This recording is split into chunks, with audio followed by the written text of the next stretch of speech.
এই নেপিয়ার গাছটা, এটা বাংলা ভাষায় অনেক সময় হাতির গাছ বলা হয় অনেক অঞ্চলেই। আর এটা আগ্রত হয়েছে বা এটা প্রথম উৎপত্তি হয়েছে আফ্রিকাতে। এখন বর্তমানে অনেক দেশেই এই গাছটি চাষ করা হয়। বিশেষ করে গবাদি পশুর খাবার হিসাবে এই গাছটি ব্যবহার করা হয়। হ্যাঁ।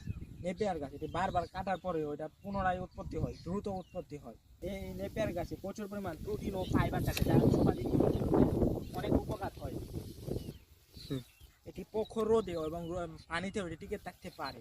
আর এই গাছটি 40 থেকে 60 দিন পর পর কাটা যায় এবং বছরে বহুবার সংরক্ষণ করা যায়। কাটে সংরক্ষণ গবাদি পশুর জন্য খাবার হিসেবে সাধারণত এই গাছটি কাটিং দিয়ে লাগানো হয়। এটি প্রায় 2 ফুট দূরত্বে লাগাতে হয়, তাহলে প্রচুর পরিমাণ গাছ উৎপত্তি হবে। গাছের উপকারিতা হচ্ছে এটা, এই গাছ গরুকে খাওয়ালে, গবাদি পশুকে বা ছাগলকে খাওয়ালে প্রচুর পরিমাণে দুধ আসে গরুতে, এবং এটা অল্প জমিতে অনেক পরিমাণ গাছ হয়, যা আপনার খামার দেওয়া বা গরু পালার জন্য খুব একটি সম্পদ হবে, খুব ভালো।